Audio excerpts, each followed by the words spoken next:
I thank the House. Questions without notice. Give the call to the Honourable the Leader of the Opposition. Thank you very much, Mr Speaker. My question is to the Prime Minister.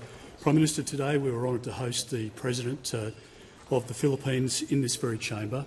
He's here as part of the ASEAN in Melbourne next week.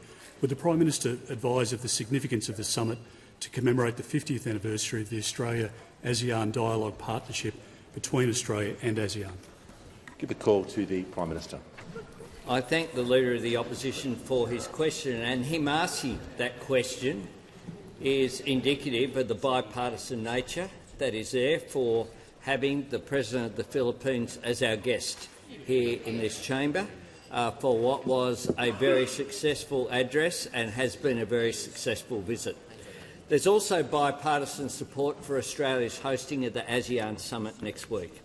It is important that we commemorate this event of 50 years ago when we were the first dialogue partner for ASEAN, and since then it has enjoyed bipartisan support from governments of both persuasions who recognise the great privilege that we have of living in proximity to what is the fastest-growing region of the world in human history.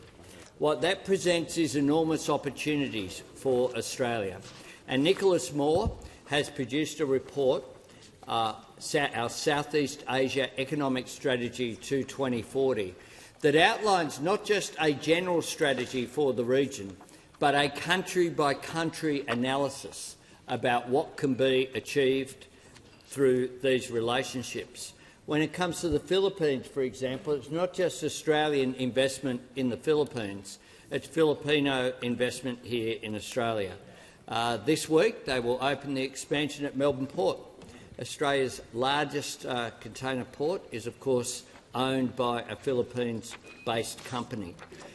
They also are significant investment in renewable energy here in Australia.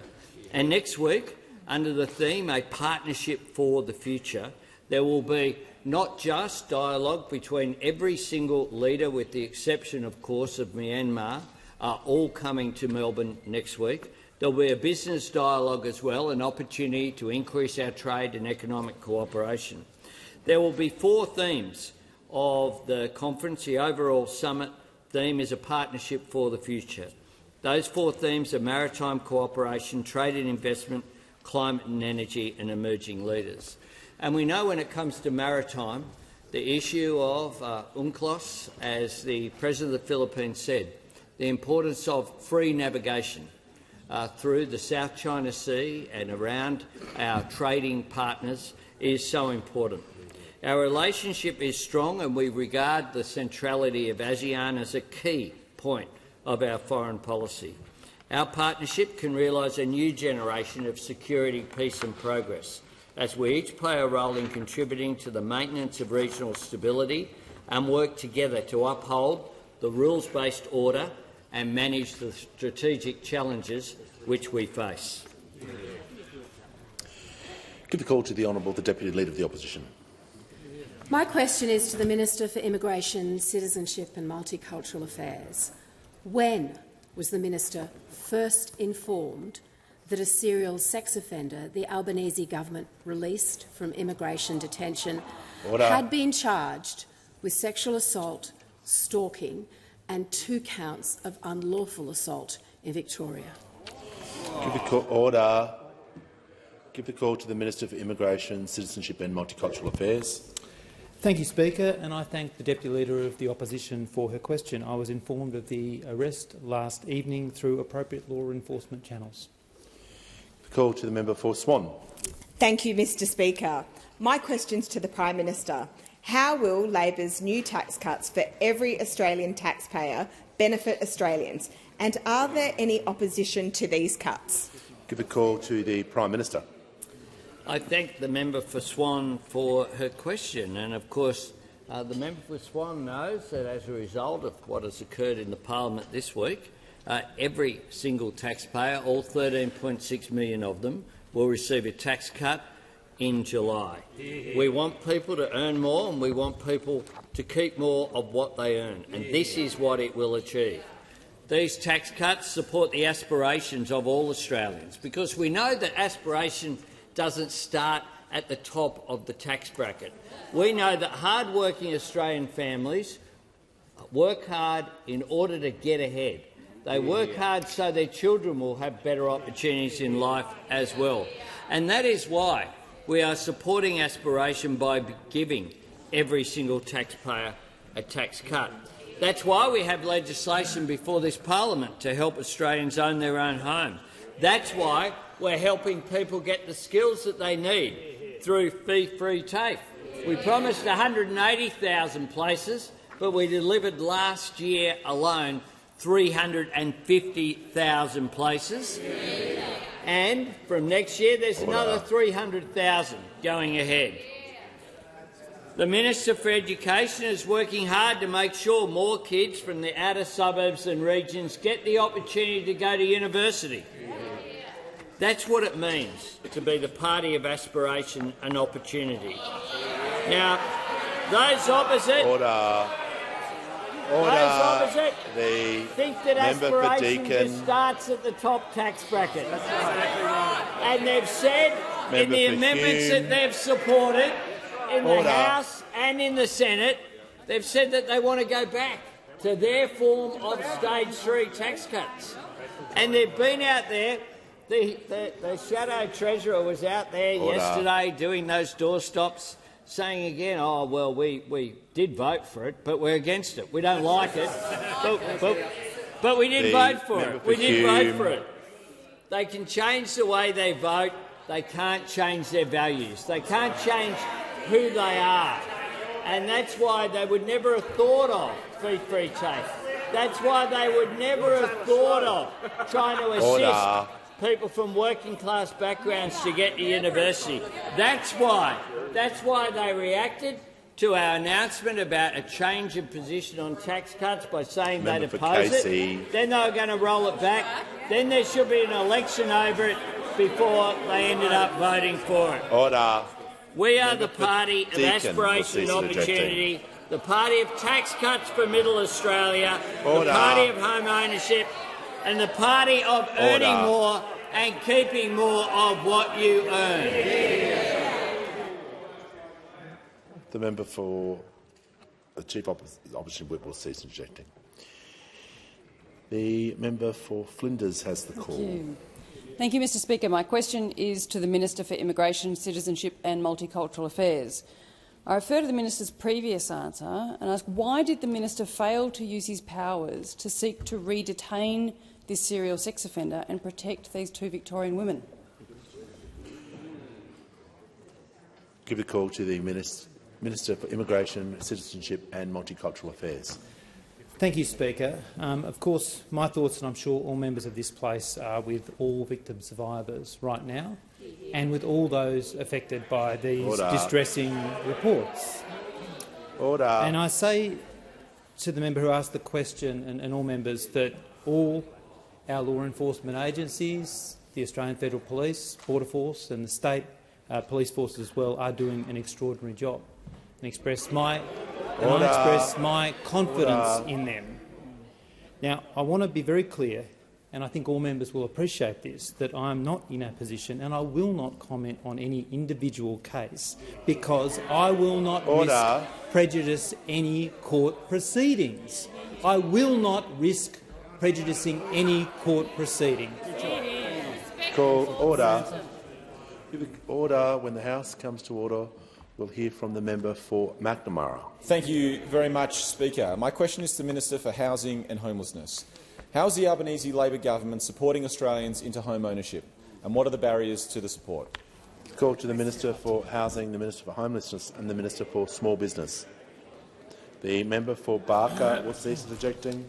Thanks, Mr Speaker, and I want to thank the member for McNamara for that important question. I know that the member for McNamara has been a great supporter of Labor's housing agenda, and indeed to thank him for his support last night for our Help to Buy shared equity scheme, Mr Speaker, that passed the House last night. Help to Buy will support low and middle income Australians who are struggling to buy their own home save up to 40% on their mortgage. Eligible participants will only need a 2% deposit and the government will support them with an equity stake of up to 40% for new homes and up to 30% for existing homes, Mr Speaker. This means a lower deposit and lower ongoing repayments for tens of thousands of Australians. The Minister will pause. That's the fourth time the member for Deakin has been interjecting during this answer alone, and it's always on this minister as well. He's warned, so no more interjections on this minister, and hopefully for the remainder of question time as well. It doesn't matter who the interjection is from or who to, but we're just going to limit the interjections to assist the House. I want to hear what the minister has to say, just as I wanted to hear the question. Thanks, Mr Speaker. After last night, we're now one step closer to delivering on this life-changing election commitment. This will be life-changing for 40,000 low and middle-income Australians. And I want to thank all of my colleagues on this side of the House, Mr Speaker, but also some members of the crossbench, the members for Curtin, Goldstein, Indi, Fowler, Kooyong, McKellar, Wentworth, Warringah, North Sydney, Clark and Collette, who did support Help to Buy, because they understand this is about help for real people. Help for people like Gemma from Canberra. And I've quoted Gemma in this place before, and Gemma has said, and I want to quote her, "Help to Buy would give me something to look forward to, something to work towards," Mr Speaker. That's what Labor is focused on, getting people into home ownership. But the same, unfortunately, cannot be said for those opposite, and indeed the Greens, who teamed up together yet again, and they came in here last night and they voted against helping Australians into home ownership. They voted against Help to Buy, knowing that it has the backing of experts, knowing that it has the backing of the construction sector, and knowing that it has the backing of advocates on the front line of our housing challenges. Mr Speaker, over here they want to talk a lot about home ownership, but they don't vote to support more Australians into home ownership. And I'd say this is becoming a bit of a habit, teaming up with the Greens. They teamed up on the Housing Australia Future Fund to delay our fund getting up and running. That fund is now established and generating returns. And indeed, last night again they did it again. But, Mr Speaker, they do need to go back to their constituencies and they need to explain to people how they voted in this place. And particularly the member for Gippsland and the member for Fairfax, who have written to me asking about Help to Buy. I hope they're going to tell their constituents that they came in here and they voted against it, Mr Speaker. They write to me and they voted against supporting Help to Buy. You know, they're teaming up with the Greens, but this is about people. It's about your constituents. So like Gemma and Chris and Sandra that I've quoted in this place last week, we took it to in the election, Mr Speaker. It's about time those opposites supported it, and the Greens need to support it as well in the Senate. Before I call the member for Kennedy, I'd just like to acknowledge a few people in the gallery who've joined us today. I'm pleased to inform the House that we are joined today by recipients of the Jonathan Churchgood Soldiering Award 2024, who will receive their medals tomorrow on the 123rd birthday of the Australian Army. I'm pleased to inform the House that we are joined today by His Excellency Mr Monday Kumba, the first South Sudanese ambassador to Australia, and also the Mayor and CEO as guests of the member for Durack, the Mayor of Karratha. Welcome to you all. And I give the call to the honourable member for Kennedy. Prime Minister, your key role in copper string created 4 world-class vanadium mines, ensured at Hughenden a forest of Twiggy Forest wind farms. Hughenden HIPCO micro-thread irrigated pasture scheme creates a protective barrier enabling the rehabilitation and flowering on what is now degraded and eroded prickly tree and pig-infested wasteland. Isn't a meeting of Twiggy, HIPCO, Stephen Miles and your brilliant and gifted Tanya Plibersek needed to turn a population of 1,000 into 20,000 owner-operator, owner-occupier, farmers, contractors and journeymen, a thriving heartland? Order. Just made it. Give the call to the Prime Minister. Order. Members on my right. The Prime Minister has the call. Thank you very much, Mr Speaker. And I agree with all of the sentiments expressed by the member for Kennedy. And I add one. Leader of the Opposition. And I add one, which is that he has played an extraordinary role in representing his community over projects like Copper String, over projects around Hughenden. I visited the electorate of the member for Kennedy to look at what's called the Big Kennedy and Little Kennedy wind farm projects, to look at the solar project driving with hydro out of an old gold mine as well that's been so extraordinarily successful. And I even visited, braved the Hewenden pub there with the member for Kennedy to meet with all of the locals and to have a community meeting. I risked my life by sitting in the wrong seat of someone who was 7'8" tall. Can I say to the member for Kennedy that I agree with him, and I have a long-standing interest as well in the Hewenden irrigation scheme. It is a proposal that's been developed. The Minister for Water, the brilliant Tanya Plibersek, is happy to meet with stakeholders and the Queensland Government to discuss the irrigation needs. And this project would provide around 11,000 hectares of irrigated agricultural area. The Queensland Government have written to ask how we consider funding for pre-construction activities, which we have now delivered. And I understand that the Queensland Government has recently announced a review of the Gulf Water Plan. My government will continue to work constructively with the Queensland Government and the member for Kennedy to invest in water infrastructure that considers the region as a whole.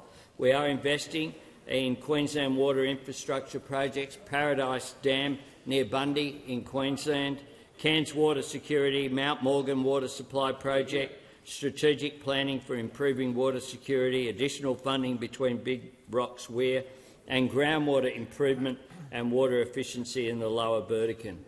We are investing in water infrastructure, which is so important, particularly with the changing climate. What we're seeing is floods, but then droughts, often in the same regions as well. We need to make sure that we have adaptation going forward as well. That's something that's understood by the member for Kennedy, and I look forward to working with him to promote further investment into Queensland water infrastructure. Call to the honourable member for Hunter. Thank you, Mr Speaker. My question is to the Minister for Infrastructure, Transport, Regional Development and Local Government. With many people in regional communities impacted by the cost of living, how is the Albanese Labor government easing the burden and ensuring Australian families can keep more of what they earn? Is anyone standing in the way of that relief? Give the call to the Minister for Infrastructure, Transport, Regional Development and Local Government. Thank you very much, Mr Speaker, and can I thank the member for Hunter and wish him all the best on his Olympic qualifying journey this Saturday. Like all regional members on this side of the House, I know the member for Hunter and the members who represent regional communities, we're out and about all the time at shows, at community events, listening to people in our community. We are very much a part of those communities, and it is why we are all so focused on ensuring that more regional Australians can earn more and keep more of what they earn. From the 1st of July, every single Australian taxpayer will receive a tax cut, including those who live in our regions.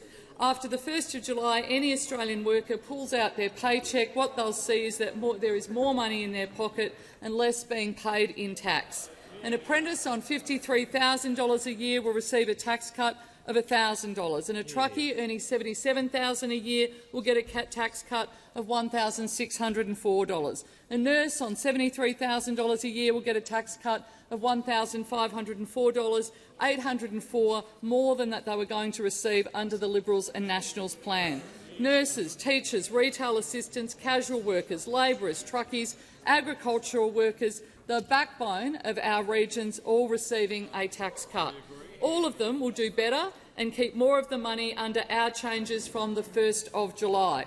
Now, of course, that is all good news for Australians, and who on earth could possibly want to stand in the way of that? We know that those opposite were not really keen to support any tax cuts at all. We had, of course, the Deputy Leader of the Opposition out there saying she was going to clean for it to be rolled back. We've had Senator Hume out there just in the last few days saying it's back to the drawing board. Well, read between that what that actually means is that Their first instinct was to oppose Labor's tax cuts, and ever since they've made it clear that really what they'd like to do is take them away. They simply couldn't help themselves. It's in their DNA. They want to see less money in Australians' pockets. They want to see Australians working more and earning less. Absolutely, working more and earning less. Under Labor, what we've seen wages growth is double, and what it averaged under the Liberals and Nationals, and our tax cuts help every single regional Australian. Australians to keep more of the money that they earn and to earn more money as they go along. But what we've seen, of course, from those opposite is there is not a cost of living measure that they don't oppose, whether it has been cheaper childcare, whether it's been cheaper medicines, whether it was energy bill relief. The decisions that you make in this place matter. You might go and say one thing out there in your electorates when it comes to help to buy or things like that, but what actually matters is what you do in this place to support regional Australians, and all those opposite do is say no, no, no, no. Order. The call to the Manager of Opposition Business. My question is to the Minister for Immigration, Citizenship and Multicultural Affairs. Out of the 149 hardcore criminals released by the Albanese government, how many rapists and sex offenders, apart from the one who's just been charged with sexual assault, remain at large in the community? Give the call to the Minister for Immigration, Citizenship and Multicultural Affairs. Thank you, Speaker, and I thank the Manager of Opposition Business for his question, which is a question that I answered in the last sitting week when I informed him and informed the House that because of the strict visa conditions, including reporting requirements and electronic monitoring for many, the location of every individual in this cohort is known. And I remind him and those opposite of what the Federal Police Acting Deputy Commissioner said in estimates, and I quote, "I don't think there is any difficulty knowing where they are." Now, unlike some of those opposite, I have complete faith in our law enforcement officials' ability to keep us safe, and they are working around the clock to do just that. And I remind him again that we have worked to give them the tools they need to enforce the strict laws we passed in the Parliament last year, including an additional $250 million to support our law enforcement effort. Call to the honourable member for Hasluck. Thank you, Speaker. My question is to the Minister for Aged Care. How is the Albanese Labor government investing in aged care to support older Australians and the workers who care for them? Give the call to the Minister for Aged Care and Sport. I thank the member for Hasluck for her very timely question on the eve of the 3rd anniversary of the Royal Commission into Aged Care Quality and Safety Commission's report being tabled in this place. A report which described a sector that had spiralled into crisis through a lack of leadership, integrity and accountability, a system where secrecy had been hardwired. Australians have the right to know how their aged care system is performing. Their government has a responsibility to design and to operate a system that tells them that. That's right. And aged care providers have a responsibility to monitor, improve and be transparent about the kind of care that they provide. And these are three very simple principles that for too long were put in the too hard basket. That was until the now Prime Minister's 2022 budget reply, where he made a promise to Australians that transparency and accountability will be brought back to aged care, to deliver new funding, more staff and better support to the aged care sector, to be transparent about how the sector is funded and to ensure that every single dollar of that investment provides better care to people. And today, the Albanese government delivers that promise by publishing Dollars into Care. From today, older Australians and their families can now go on My Aged Care and see how much they are spending on their care, their food, their wages and more, alongside their star ratings profile. This transparent tool will hold providers to account for how they are spending taxpayer money and ultimately give people the full picture to make informed decisions about their care. We are shining a light on the aged care sector, the good and the bad. We recognise that the majority of aged care providers and their staff are working hard to deliver high-quality and safe care. And that is why we delivered a historic pay rise for aged care workers to recognise their efforts in lifting the standard of care across the country. And under the Albanese government, there is now a registered nurse on site in aged care 98.7% of the time on average. That's 23.69 hours a day. Older people are receiving an additional 2.16 million additional minutes of care every single day. Excellent. The average sector-level investment in the workforce has increased by 19%. And there has been a reduction in the number of pressure injuries, of physical restraints and of significant unplanned weight loss. We are also seeing improvements in the star ratings data, with fewer 1- and 2-star rating facilities and more 4- and 5-star rated facilities. The Albanese government has brought aged care back from the brink, and looking forward, we have to make sure that the system is capable of sustaining this progress now and well into the future. Give the call to the member for Cowper. The Minister for Immigration, Citizenship and Multicultural Affairs. Out of the 149 hardcore criminals released by the Albanese government, how many rapists and sex offenders have re-offended since being released? Give the call to the Minister for Immigration, Citizenship and Multicultural Affairs. Thank you very much, Speaker, and I thank the member for his question. As I've said previously to the House, where individuals offend or breach their visa conditions, they will face the consequences. They will face those consequences which are a matter for state or Commonwealth law enforcement agencies. Give the call to the honourable member. Order. The Leader of the Nationals. Give the call to the honourable member for Newcastle. Thank you, Speaker. And my question is to the Minister for Education. What is the Albanese Labor government doing in education to open the doors of opportunity wider for more Australians? Give the call to the Minister for Education. Thanks very much, Mr Speaker, and can I thank my dear friend, the legendary member for Newcastle, for her question. On the weekend, I opened Western Sydney University's new study hub in Fairfield with my great mate, the Minister for Climate Change and Energy. It's where we grew up, and it's also where I released the University's Accord final report. And I did it there on purpose. That new university hub is smack bang on the site where I got my first part-time job, collecting shopping trolleys at Fairfield Woolies. That was a long time ago, 1987. Back then, this building still hadn't opened. There were still only 3 Star Wars movies. Probably should have stayed that way.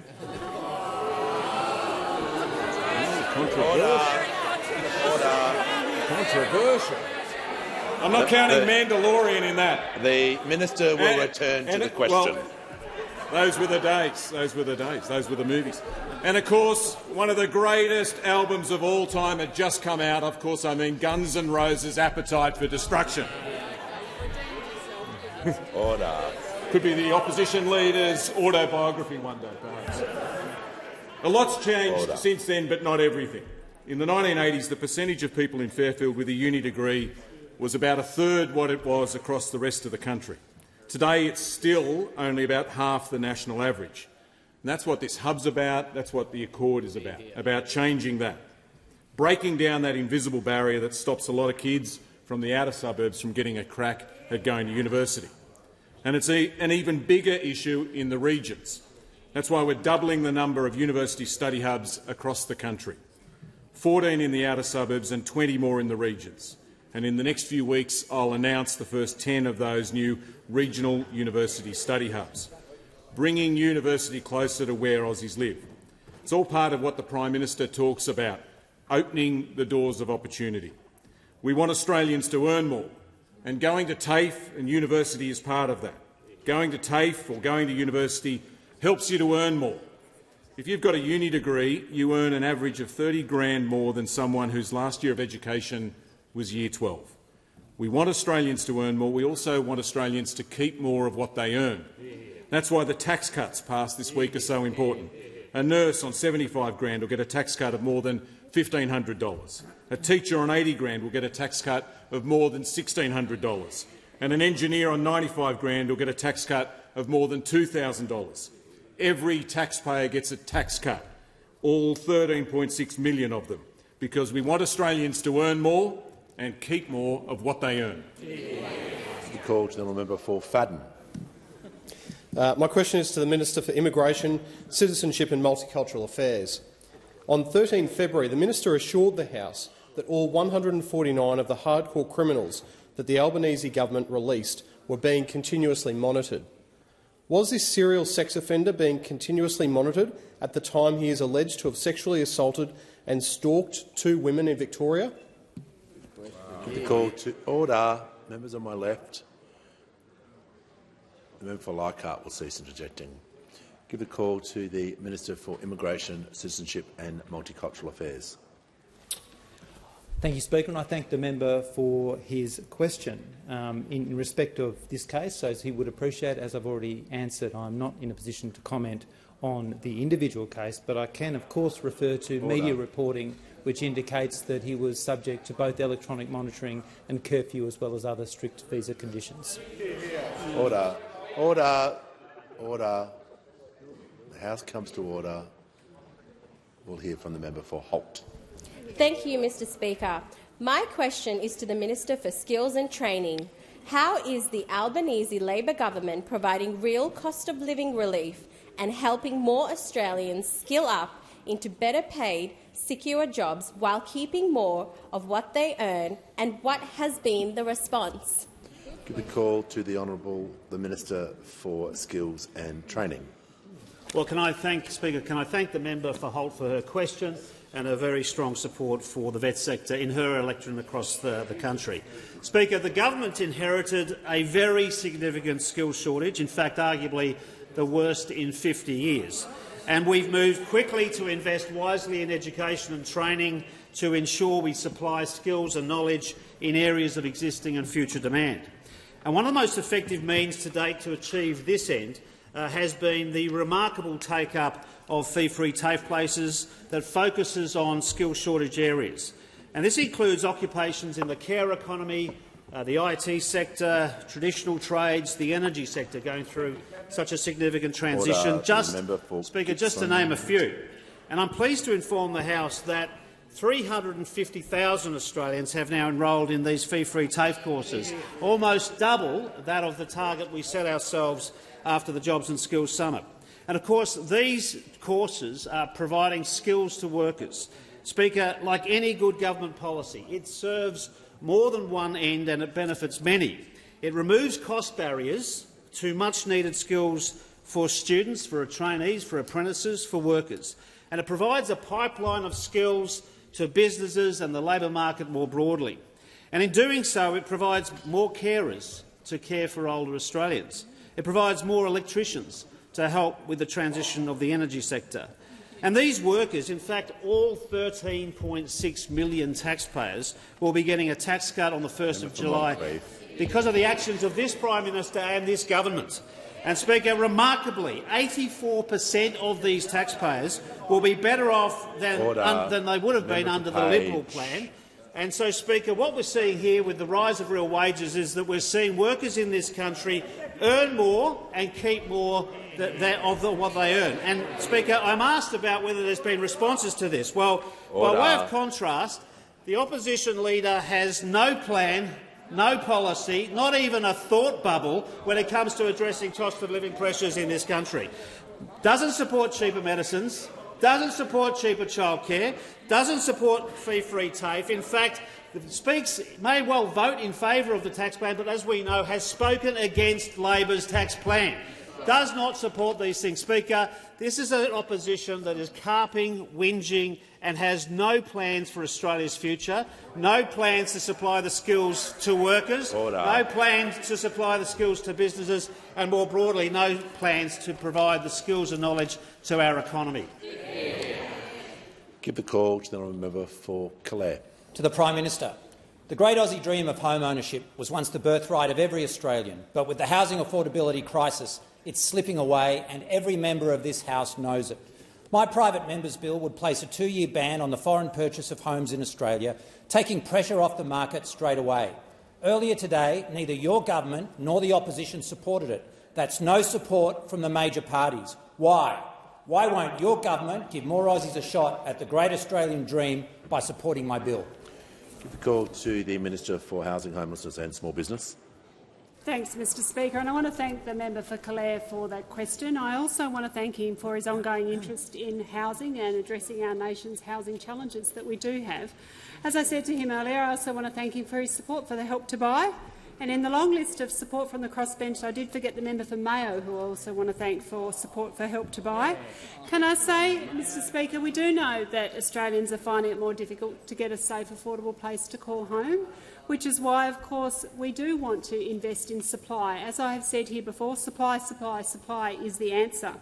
In terms of foreign investment, while investment in building new housing is welcome, foreign ownership of existing homes is generally prohibited, as the member would know, and as we discussed earlier in the chamber. In some limited circumstances, foreign residents can purchase a home while they're living in Australia, but they must sell it or rent it out when they leave. A foreign owner's vacancy tax applies to any property if left vacant for more than 6 months. Mr Speaker, we recently introduced into this House, and is now going to the Senate, legislation that will triple the foreign investment fees for established houses and double the vacancy fees for foreign investors. The higher fees for established dwellings will encourage all foreign buyers to invest in new housing developments, boosting housing stock for Australians that need it. Mr Speaker, we want to encourage investment in new dwellings. We don't want to encourage people to be buying existing properties. We want to encourage people to be investing in new dwellings to add to supply, and that's what our change is about. And whilst I understand where the member is coming from with his legislation, as I said earlier, we're not in a position to support it because we have a lot of policies, a broad, ambitious housing agenda that will add to supply, and I've run through them numerous times in this House, Mr Speaker, and I'd say to the member opposite, I'm happy to have a conversation with him about housing supply in this country. Give a call to the member for Parramatta. Thank you, Speaker. My question is to the Minister for Industry and Science. How will the Albanese Labor government's tax cuts support Australians working in STEM? What is standing in the way of supporting STEM workers? Give order. We don't need any sound effects from members on my right either. Give the call to the Minister for Industry and Science. Thanks, Speaker. And I just want to thank the member for Parramatta, who's had a long-standing interest and knows full well the job opportunities that emerge when you build skills in science, technology, engineering and maths. Member for Fisher. And Australian STEM workers, highly sought after, not just here but world over, because our training systems, particularly in STEM, are some of the best according to the OECD. Our government highly values STEM workers. We want to grow the STEM workforce. In fact, we want to see 1.2 million Australian workers in tech-related jobs by 2030. But importantly, we want their salaries, their wages to grow, and we want them to keep more of what they earn. And that's why we're giving tax cuts to nearly every single STEM worker. In the tech space, for example, an IT worker in Darwin earning $69,000, they're up for a $1,404 tax cut. A software engineer in Derrimut in the western suburbs of Melbourne earning $95,000, they'll get $2,054 tax cut, and a data analyst in Adelaide earning $90,000, they will get a $1,929 tax cut. Member Casey. Now, Mr Speaker, there is another class of STEM worker who will also benefit. I alluded the other day to a certain strategic consultant who might have been employed by the coalition. I'm not going to go back there, but if your name's George and you're a marine biologist, then if you're earning $65,000, $4,067, he'll earn a tax cut for $1,316, and thanks to the Gen Xers who laughed at that one. Mr Speaker, those opposite, they love to talk up the value of STEM, did nothing to tackle the skill shortages that crippled those firms needing talent. And just as we addressed the challenge, while we were pushing for tax cuts to deliver cost of living relief, what do we get out of those opposite? Oppose, support, criticise, vote for. The Liberal and National parties, they called our tax cuts an egregious error, and then they voted for it. The Deputy Leader they of the called Opposition. the tax cuts regressive, and they voted for it. They called the tax cuts small fry, and they voted for it. We come to the part of question time called "What did the Deputy Leader of the Opposition say?" She went full Churchillian mode, saying we will fight this legislation in Parliament, then voted for it.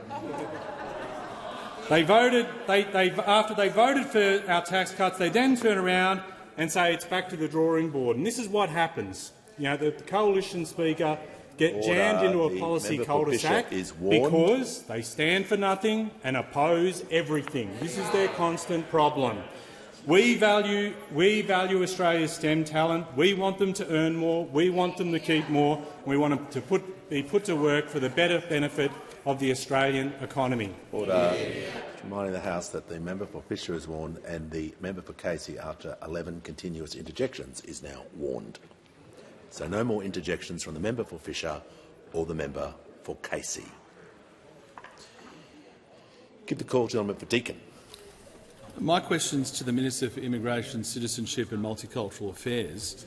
When did the minister inform the Prime Minister that this serial sex offender had committed new crimes against the Victorian community?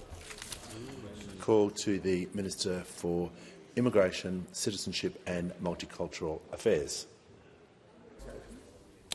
Thank you, Speaker, and I thank the honourable member for Deakin for his question. These are matters that are managed in the ordinary manner. Law enforcement officials advised me, and I've engaged in the appropriate course since then. Give the call. The minister's completed his answer. Give the call. Order. Order. The member for Hume. When the House comes to order, when we have order, we'll hear from the member for Cunningham. Thank you, Speaker. My question is to the Minister for Workplace Relations. While the Albanese Labor government's agenda is helping Australians to earn more and keep more of what they earn, are there any risks that would cause them to have to work longer for less?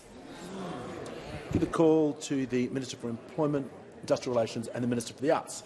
Thanks very much, Mr Speaker. And I thank the member for Cunningham with a question that draws together all the threads of the last few weeks, because indeed, you go through the 3 parliamentary sitting weeks we've had, and we had the first 2 where the legislation went through first the Senate and then the House for people to be able to earn more. And we have this week where the legislation has gone through the Senate for people to be able to keep more of what they earn. And against all of that, when we had the first legislation for people to earn more, those opposite were really angry about it and voted against it. On the tax cuts, those opposite voted for it, but were still really angry about it. Angry about it to the extent that, have a look at the amendment that they voted for in the House and in the Senate, which said that what we should have was a reform package that is, and I quote, in keeping with the Stage 3 tax cuts. That would mean 84% of people get a tax hike. That's what that would mean. And they all voted for it here in the House and again in the Senate, for 84% of Australians to get a tax hike. But the commitment from those opposite is that they will come on people's rights at work, they will come forward with a targeted package of repeals. That's how they've described it. No one said they had to use the word targeted, but that's how they've described it. And we know that means they will target people's wages. That means they will target people's job security. They will target safety at work. And we know from the last week they'll target the measures that have been delivering a closing of the gender pay gap. But the first policy that they've decided is the worst of all the ideas. The first policy that they've committed that they'll take to the next election is to undo the right to disconnect. The particular policy that allows people to have some time off. The policy that is now law that says when you're not being paid, you don't have to work. There are forms of engagement for workers in world history where that principle didn't apply. But generally it is accepted. If you're working, you're meant to be paid. But while they'll oppose the right to disconnect for workers, I'll tell you what, it's a right that the Leader of the Opposition is willing to take for himself. Because if it's anything about the cost of living, he'll exercise his right to disconnect. If it's about getting wages moving, he'll disconnect. If it's about rights for casuals, he'll disconnect. And if it's about being allowed any time off at all, The right to disconnect is there for the Leader of the Opposition. He'll disconnect from anything that improves the rights of Australian working people, but always to take that right to disconnect for himself and allow it for no one else. Give the call to the member for Indi. Thank you, Mr Speaker. My question is to the Prime Minister. This week I introduced my End Pork Barrelling Bill. My bill would stamp out the practice of the major parties using taxpayer money to win votes. More than 80% of Australians think this is corrupt conduct. They're sick of it and they want to see it end. Prime Minister, do you agree that pork barrelling is corrupt conduct, and will you commit to working with me to stamp it out?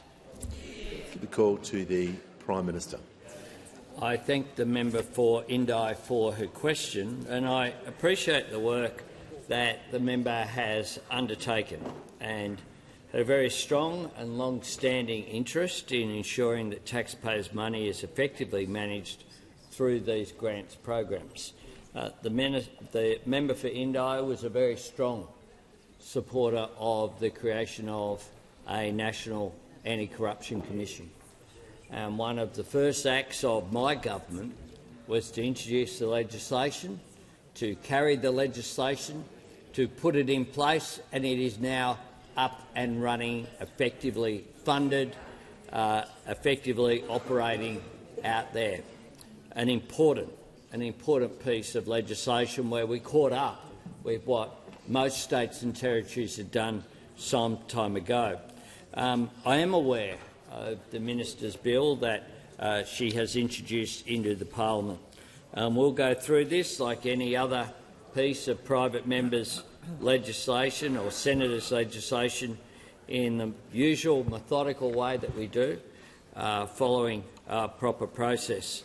The Finance Minister, I can inform the member for Indi, has asked her department in the other place, Senator, the good senator, has asked her department for advice to strengthen the Commonwealth Grants framework, including possible enhancements to the Commonwealth Grants rules and guidelines to improve integrity, accountability, probity and transparency. As part of this work, recommendations that have been put forward by the Australian National Audit Office and the JCPAA in this place, the Joint Committee, in relation to grants are being considered. Enhancements to the grants framework are under consideration, and the Finance Minister will be making announcements once they are finalised. Give the call to the honourable member for Fraser. My question is to the Minister for Financial Services. How can a lack of financial advice harm consumers already impacted by cost of living, and what is the Albanese Labor government doing to protect consumers from this? Give the call to the Minister for Financial Services and the Assistant Treasurer. Thanks, Speaker, and can I thank the outstanding member for Fraser for his question. Can I take the opportunity to acknowledge his work, the outstanding work he's doing as the chair of the House Economics Committee, a steady hand, particularly on particularly difficult issues that they're dealing with, particularly around insurance affordability and the claims handling. So I pay tribute to the great work he's doing. Now, it's true that the Albanese government wants Australians to earn more money and keep more of the money that they earn, and if they're able to save that money or invest that money, we want to ensure that that money is kept safe. Because we understand you can't keep people safe unless you're keeping their money safe. And unfortunately, Deputy Speaker, when we came into government,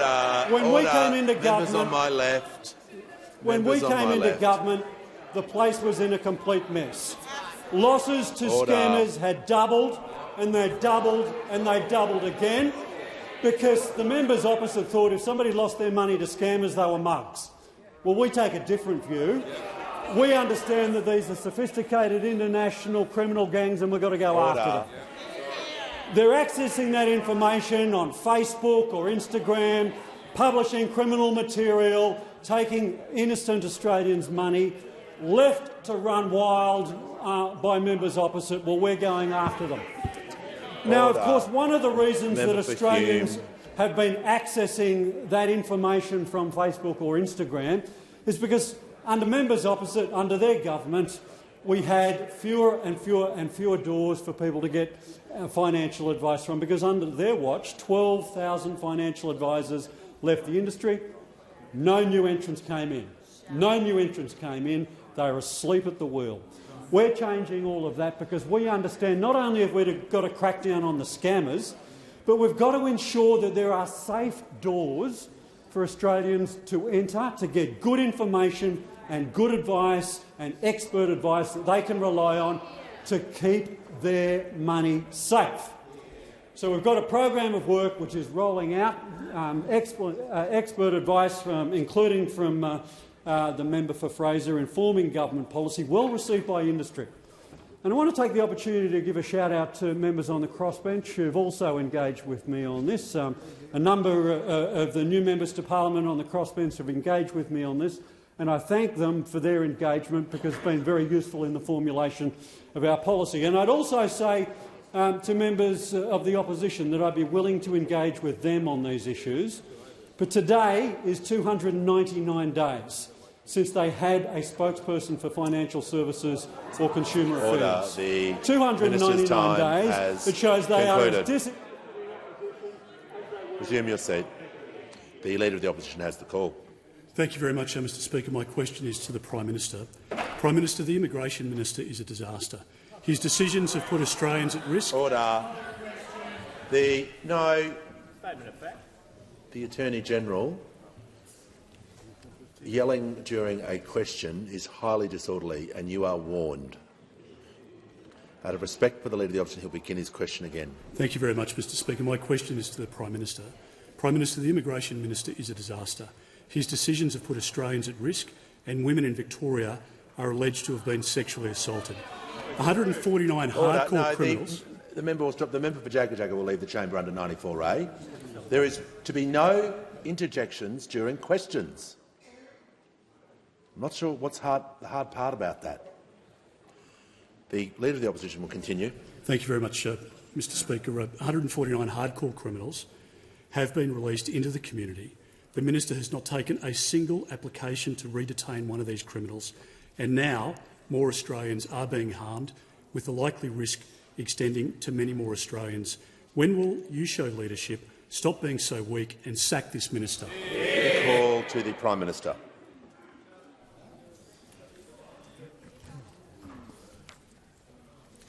We are not in a position to defy an order of the High Court. Order. Order. Members on my left. And no one is suggesting that they should do that. Not my words. Not my words. The words of Senator Patterson. Under the Constitution, you can't detain someone indefinitely. We accept that. Not my words. The words of the Leader of the Opposition. The High Court's made the decision. We respect that decision. Not my words. The words of the Shadow Minister for Immigration.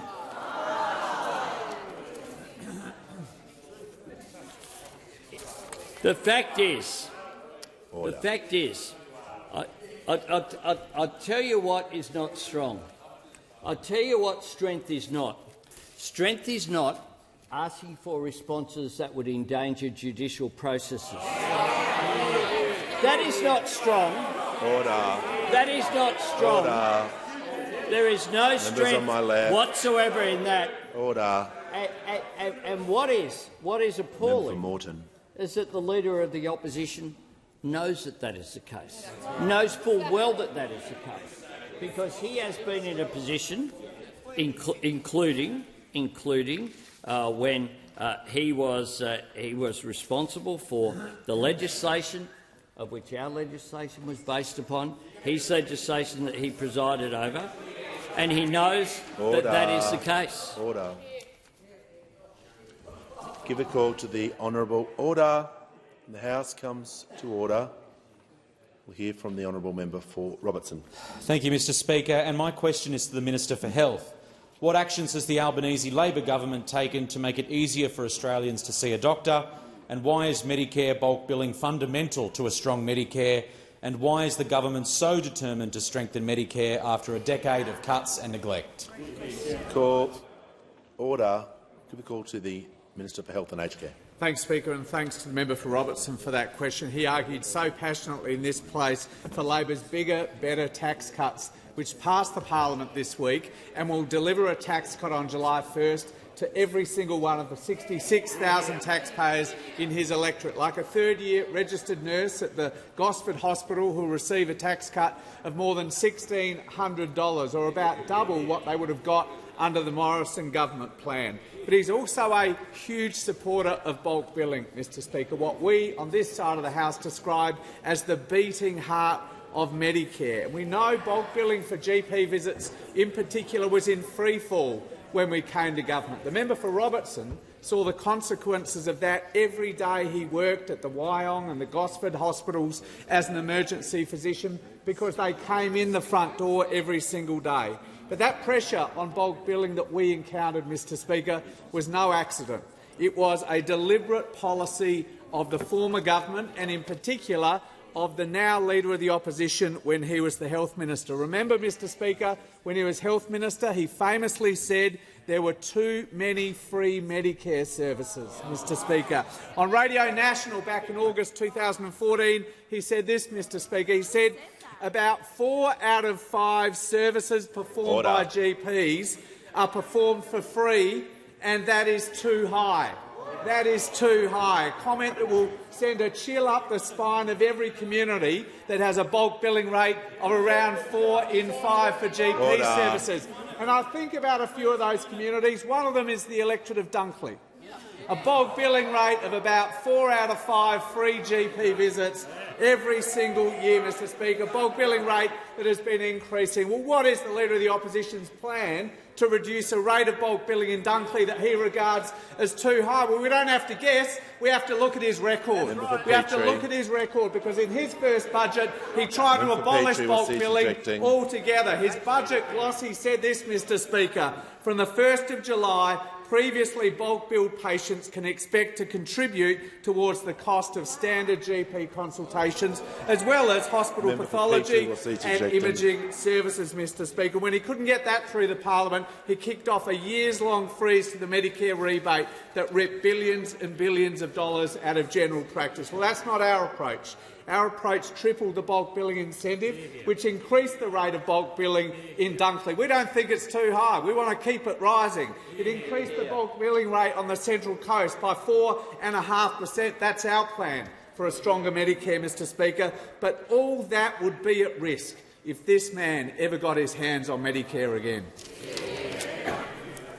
Give the call to the Honourable the Leader of the Opposition. Thank you very much, Mr Speaker. My question is to the Prime Minister.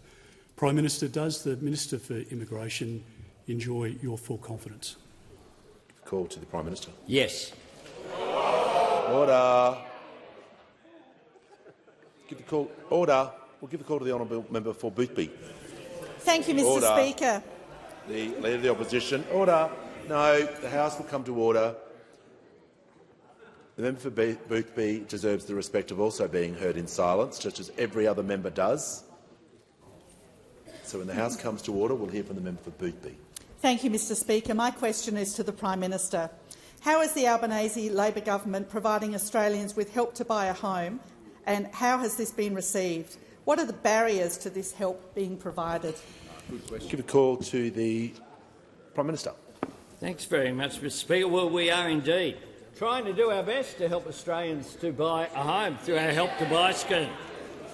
And I'm asked about how it's been received, shared equity schemes. And indeed, the Queensland LNP leader has said this: we will prioritise building an incentive framework to support home ownership, examining areas including first home owners grants as well as shared responsibility schemes. He's backed it in. Jeremy Rockcliffe, the Tasmanian Premier, has said this: innovative programs like the successful My Home shared equity program, which helps Tasmanians build or purchase a property. So he's on board. Dominic Perrottet set up a scheme in New South Wales. The Prime Minister will pause. The member for Deacon's been on a warning. He's been interjecting since then. He knows the place. He'll leave the chamber under 94A. We won't have any more interjections, otherwise people will follow the member for Deakin. The Prime Minister has the call. Thanks, Mr Speaker. The former Premier, Perrottet, said this: key workers, single parents and older singles will be able to have the security of home ownership on the government's equity share in a property. He was certainly on board. But not everyone's on board, Mr Speaker.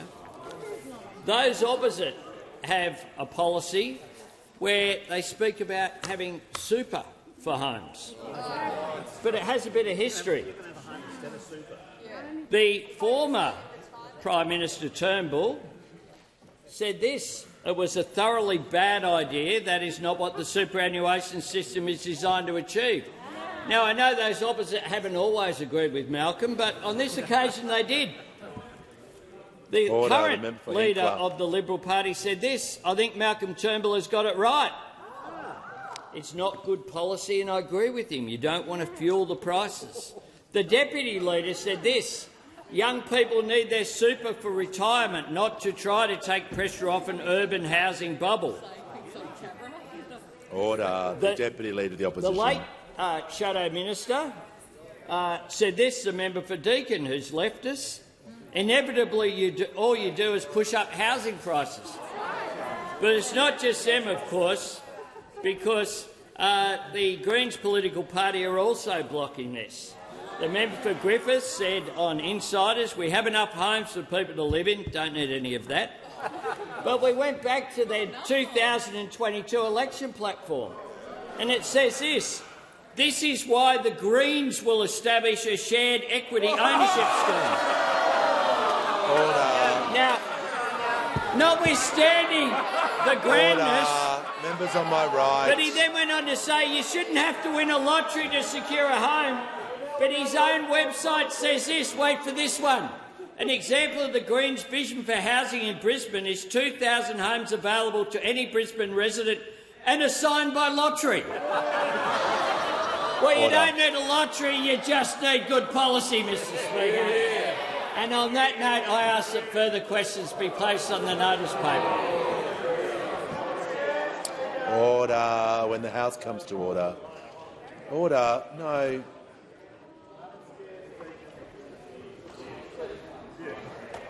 Order. Coney.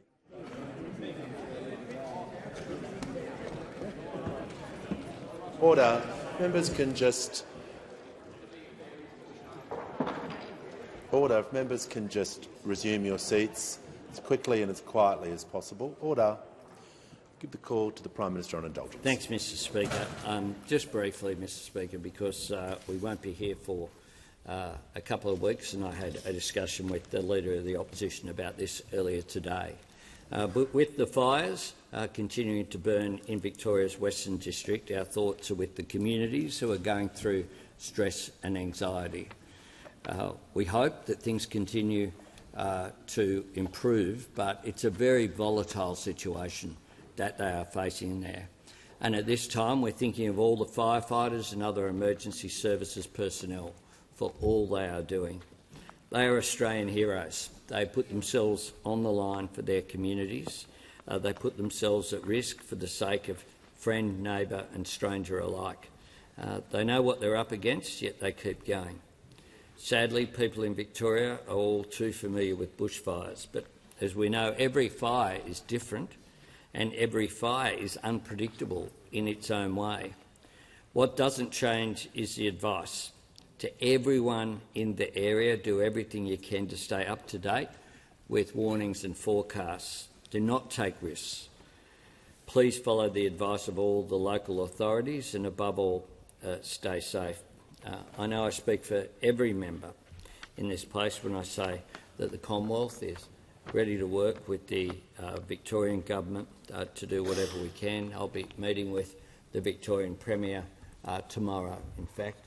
I do acknowledge, I don't think he's back here, the member for Hawke left Parliament to go assist hands-on with the fires, in the tradition, to give absolute credit where credit's due, of the former Prime Minister Tony Abbott, who always pitched in at difficult times as well. So I acknowledge the contribution of the member for Hawke in defending not just his local community but people in that region as well.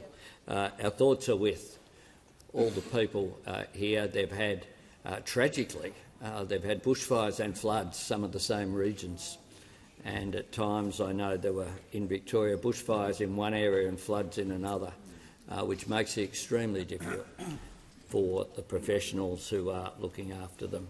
And our thoughts will continue to be with them, and on behalf of the Commonwealth we'll continue to provide any support that is required, and I know that there will be bipartisan support for that. On indulgence, the Honourable the Leader of the Opposition. Thank you very much, Mr Speaker. I'll join with the Prime Minister and thank him for his words. I too would encourage all of those in the affected regions, please, to make sure that they're up to date with the latest advice from the authorities to evacuate if necessary, to take care of each other, their neighbours, particularly if you have elderly neighbours or people who aren't as mobile perhaps as they could be. I want to thank the member for Gippsland for our discussion yesterday in relation to this matter as well. The Rural Fire Brigade members are true heroes. They're unpaid. In between fires, they're attending motor vehicle accidents, they're attending farm accidents, drownings in pools or dams. Their work is phenomenal and they are really, again, under the pump. We do hope that conditions continue to improve, but as we know, they can deteriorate very quickly. But no doubt the authorities are doing all that they can to keep people safe, and I want to, along with the Prime Minister, acknowledge the work of the member for Hawke and wish he and his community and all Victorians all the very best at what is a very difficult time.